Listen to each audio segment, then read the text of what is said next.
जय हिंद अमर सैनियों और आप सभी का स्वागत है प्रीतम एकेडमी परिवार में। और मैं हूं पंकज कुमार। तो आज के इस वीडियो पे बात करेंगे कक्षा 10वीं के हिंदी ए यानी कि हिंदी के मोस्ट इंपॉर्टेंट एमसीक्यू पे डिस्कस करेंगे। और ये वाले जितने भी मैंने टोटल जो मैंने इस वीडियो पे 40 मैंने एमसीक्यू दिए हैं, ये 40 के 40 एमसीक्यू से आपको क्वेश्चन जो है देखने के लिए मिलेगा। साथ ही मैं आपको बता दूं कि अगर आप चैनल पर नए हो तो चैनल को क्या करें, एक बार सब्सक्राइब क्या करें, जरूर कर ले, क्योंकि आपको आपके एग्जाम रिलेटेड वीडियो जो है यहां से आपको देखने के लिए मिलता रहेगा। अभी बात करेंगे आपको कुल मिला के अभी एक 40 ऑब्जेक्टिव को प्रश्नों का मैंने दिया। अब फिर क्या होगा, इसके बाद आपको सब्जेक्टिव प्रश्नों का उत्तर मिलेगा। और जो जिन लोगों का हिंदी बी है वो भी टेंशन ना ले, उनको भी वीडियो जो है बारी बारी से आपको देखने के लिए मिलेगा।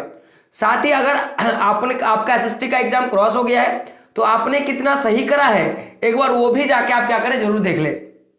बात करते हैं पहले प्रश्न पे। प्रश्न क्या आप देख सकते हो कि बाल गोविंद भगत का कद कैसा था। ऑप्शंस क्या, नाटा, मंझला, लंबा या छोटा। तो आपको पता होगा कि बाल गोविंद भगत जो थे उनका जो कद था वो मंझला कद का था, तो ऑप्शन नंबर बी क्या होगा आपका करेक्ट हो जाएगा। अगला प्रश्न है आपका कि बाल गोविंद गले में कैसा माला बांधे रहते थे।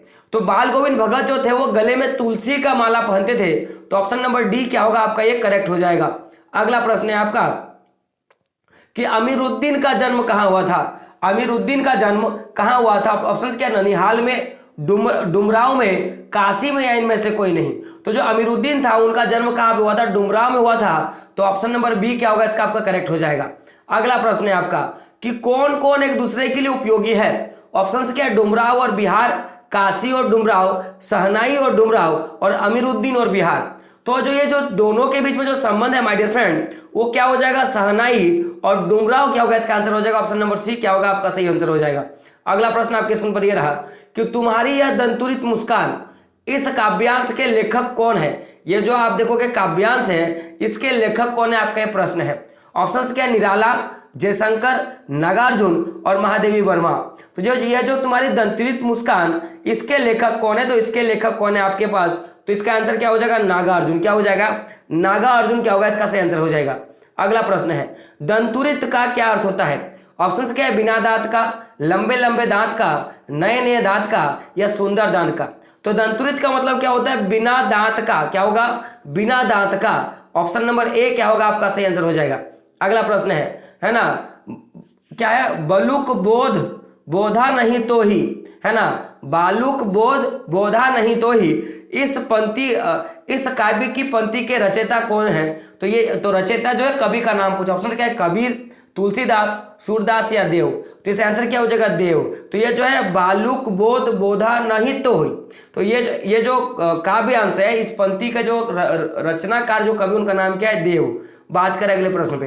अगला प्रश्न आपका देख सकते हो, प्रश्न क्या है, बालुक बोध बोधा नहीं तो ही में कौन सा अलंकार छुपा हुआ है। तो इसमें मैं अगर बात करूं अलंकार का, तो इसमें यमक अलंकार छुपा हुआ है, तो ऑप्शन नंबर ए क्या होगा आपका करेक्ट हो जाएगा। अगला प्रश्न है कि कृष्ण का संदेश सुनकर गोपियों की स्थिति कैसी हो गई थी। तो कृष्ण का संदेश सुनकर गोपियों की स्थिति कैसी थी, तो इनकी स्थिति थी कि विरह की आग में क्या कर रही थी, जल रही थी। ऑप्शंस को गौर सुनिए कि मिलने की आशा में थी, है ना, विरह की आग में जल रही थी, खुशी से पागल हो गई थी, या प्रेम के आशा में जगी थी। तो इसका आंसर क्या हो जाएगा कि विरह के आग में जल रही थी। ऑप्शन नंबर बी क्या होगा इसका करेक्ट आंसर हो जाएगा। 10वां नंबर का प्रश्न आपका यह है कि उत्साह कविता में किन अर्थों की ओर इशारा करता है। ऑप्शंस के, पूंजीपति और व्यापारियों की ओर, ललित कल्पना क्रांति चेतना के साथ नवनिर्माण नर संचार की ओर, जीवन में निराशा की ओर और जीवन में हताशा की ओर। तो क्या हो जाएगा, ललित कल्पना क्रांति और चेतना के साथ नवनिर्मित नव संचार की ओर क्या करता है, इशारा करता है। अगला प्रश्न है मुख्य गायक की आवाज कैसी थी। तो मुख्य गायक की आवाज कैसी थी, चट्टान जैसी भारी थी। तो ऑप्शन नंबर बी क्या होगा इसका करेक्ट आंसर हो जाएगा। अगला प्रश्न है कि धुंधला प्रकाश, क्या धुंधला प्रकाश किसका प्रतीक है। ऑप्शंस क्या है देख सकते हो आपको। ऑप्शंस क्या है, अंधेरा का, है ना, कम रोशनी का, है ना, अस्पष्ट दुख, अस्पष्ट सुख का या अशांति का। तो क्या होगा ऑप्शन नंबर सी क्या हो जाएगा, अस्पष्ट सुख का क्या होगा इसका सही आंसर हो जाएगा। अगला प्रश्न है मृग तृष्णा का मतलब होता है। ऑप्शन क्या है, मृग का प्यास, हिरण की दौड़, छलावा या दिखावा। तो 13 नंबर का आंसर क्या हो जाएगा, छलावा। क्या हो जाएगा, छलावा। मृग तृष्णा का अर्थ क्या होगा, छलावा। अगला प्रश्न आपके स्क्रीन पर ये रहा कि पाठ जो है माता का आंचल में मर्दुए शब्द किसने किसके लिए प्रयुक्त किया था। तो मर्दुए जो शब्द वो किसके लिए प्रयुक्त किया गया था। तो 14 नंबर का आंसर क्या हो जाएगा। तो देखो ऑप्शंस पहले देखते हैं। तो लेखक की माता ने लेखक के लिए बोला था, लेखक की माता ने लेखक के पिता के लिए बोला था, लेखक ने अपने पिता के लिए बोला था, और लेखक ने अपने भाई के लिए। तो क्या होगा कि लेखक के जो माताजी हैं उन्होंने उनके पिताजी को मर्दुए करके उन्होंने क्या किया था, बुलाया था। अगला प्रश्न है आपका, प्रश्न क्या है 15 नंबर का कि मूर्तिकार ने अंत में मूर्ति के नाक के लिए क्या सुझाव दिया। तो देखिए ऑप्शंस क्या है, पुरानी नाक को लगा दिया जाए, प्लास्टिक का नाक लगा दिया जाए, जिंदा नाक लगा दिया जाए, इनमें से कोई नहीं। तो क्या क्या था, जिंदा नाक लगाने की बात कही थी। तो ऑप्शन नंबर सी क्या होगा आपका करेक्ट हो जाएगा। अगला प्रश्न है आपका कि साना साना हाथ जोड़ी प्रार्थना में लेखक ने किस देश की युवतियों से सीख लेने की बात कही है। तो इन्होंने किससे कहा है। तो इन्होंने कहा है नेपाल की जो युवतियां हैं उनसे सीख लेने के लिए कहा है। तो ऑप्शन नंबर सी क्या होगा आपको ऑलवेज करेक्ट हो जाएगा। अगला प्रश्न है कि कैप्टन कौन था। ऑप्शंस क्या, आजाद हिंद फौज का सिपाही, सैनिक, चश्मे वाला या नगर पालिका का सदस्य। तो कैप्टन था चश्मा बेचने वाला। कौन था, चश्मा बेचने वाला, यानी कि ऑप्शन नंबर सी क्या होगा इसका करेक्ट हो जाएगा। बात करें अगले प्रश्न पे। प्रश्न क्या है आपका कि किस कारण से लेखक ने खीर की जगह क्या होगा, क्या होगा, खीरा खाने से इनकार कर दिया। क्योंकि खाने की इच्छा नहीं थी, सम्मान की रक्षा के लिए, घमंडी होने के कारण, और किसी और की चीज खाना पसंद नहीं था इस कारण। तो क्या था, आत्मसम्मान की रक्षा के कारण उन्होंने क्या किया था कि खीरा खाने से मना कर दिया था। ऑप्शन नंबर बी क्या होगा आपका सही आंसर हो जाएगा। अगला प्रश्न, फादर कामिल बुल्के हिंदी को किस रूप में देखना चाहते थे। तो ये हिंदी को राष्ट्रभाषा के रूप में देखना चाहते थे। तो ऑप्शन नंबर सी क्या होगा आपका सही आंसर हो जाएगा। अगला प्रश्न है कि पान वाले ने मुंह में क्या ठूस रखा था। ऑप्शंस क्या है, रोटी, चावल, पान या मिठाई।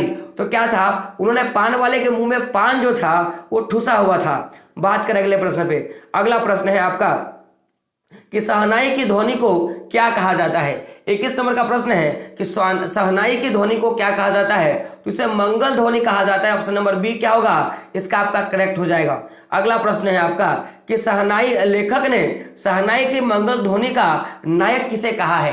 तो इन्होंने क्या कहा कि जो अल्लाह बख्श है, क्या अली बख्श जो है, उनका जो 5 जो नवाज है, दिन का 5 नवाज है, यही क्या है इनका मंगल ध्वनि का नायक है। तो अली बख्श क्या होगा इसका आंसर हो जाएगा।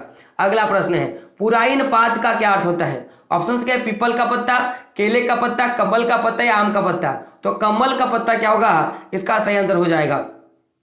अगला प्रश्न है पुराइन पात रहत जल भीतर तार रस देह ना दागी, इस पद के रचयिता कौन है। इसके रचयिता क्या है, कौन है। ऑप्शंस क्या है, कबीरदास, तुलसीदास, रेदास या सूरदास। तो क्या हो जाएगा सूरदास। इसका आंसर क्या हो जाएगा माय डियर फ्रेंड 24 का आंसर क्या हो जाएगा सूरदास। बात करें अगले प्रश्न पे।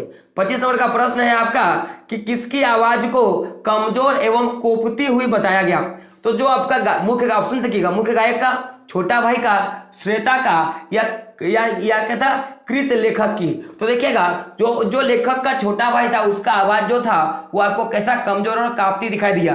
कहीं कहीं इसको संगतकार लिखा जाता है। क्या लिखता है, संगतकार, यानी कि संगीत बोलने वाले के संगत में रहने वाले को क्या कहा है, संगतकार। तो कभी कभी संगतकार भी इसका आंसर होता है।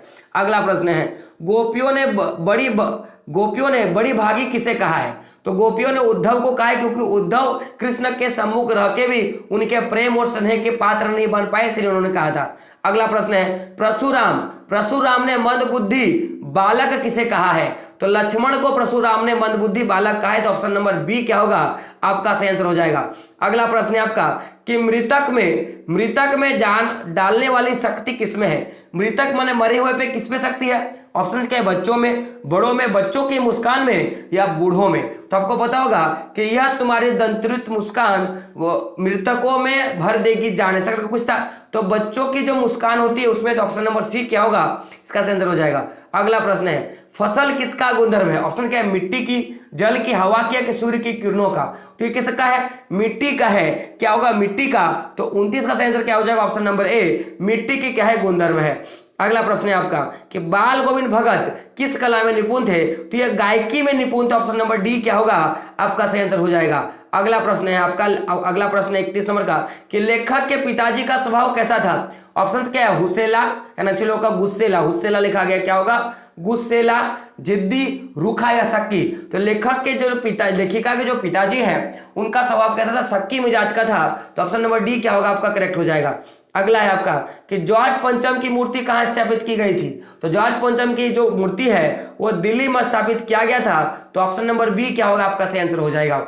अगला प्रश्न है, प्रश्न क्या देख सकते हो? गंगटोक क्या है? गंगटोक का क्या आश्रय है? गंगटोक का क्या मतलब होता है? तो गंगटोक का मतलब होता है पहाड़। तो ऑप्शन नंबर ए क्या होगा?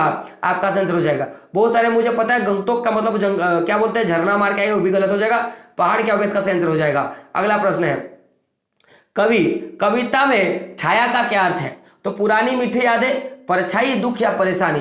तो क्या पुरानी मीठी यादें, इसका क्या होगा? सही आंसर हो जाएगा। ऑप्शन नंबर ए क्या होगा? आपका करेक्ट हो जाएगा।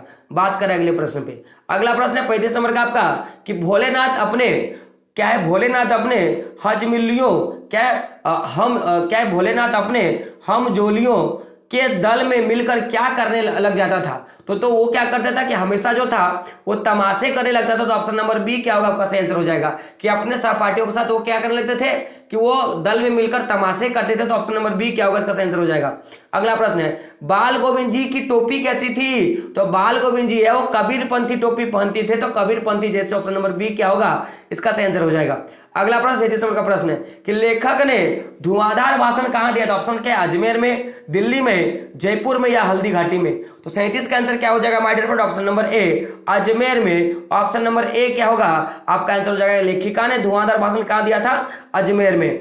अगला प्रश्न है आपका 38 नंबर का प्रश्न है कि लेखिका के पिताजी के सामने किसने लेखिका की भाषण की प्रशंसा की थी? ऑप्शंस क्या है? शीला अग्रवाल जी ने, प्रिंसिपल ने, डॉक्टर साहब जी ने या नेताजी ने? तो क्या होगा? डॉक्टर साहब जी ने क्या किया था? लेखिका ने जो भाषण दिया उसके बारे में उनके पिताजी के समक्ष क्या किया था? भाषण का प्रशंसा किया था। अगला प्रश्न 39 नंबर का प्रश्न है कि मां ने किसे देखकर ना रिझने का आदेश दिया है? ऑप्शंस क्या है? चेहरे को, वस्त्र को, धन को या गहने को? तो मां ने चेहरे को देखकर कहा कि आप तुम रिझना मत, अपनी सुंदरता पे घमंड मत करना बेटी। अगला प्रश्न है आपका कि अगला प्रश्न देख सकते हो आपकी स्क्रीन पर, यह प्रश्न क्या है कि नारियों के लिए किसे बंधन माना गया है? ऑप्शन क्या है? धन को, वस्त्र एवं आभूषणों को, शिक्षा को या इनमें से सभी? तो क्या होगा? वस्त्र एवं आभूषण को क्या कहा गया है? इसको बंधन माना गया। और मां ने जब बेटी का विदाई दे रही थी तब उन्होंने बोला कि बेटी सब करना, वस्त्र और आभूषण के बंधन में मत पड़ जाना। तो इसका क्या हो जाएगा? आभूषण और वस्त्र क्या होगा? इसका आंसर हो जाएगा। तो ये तो आपका पीडीएफ था, पीडीएफ का आंसर भी आपको मिलेगा।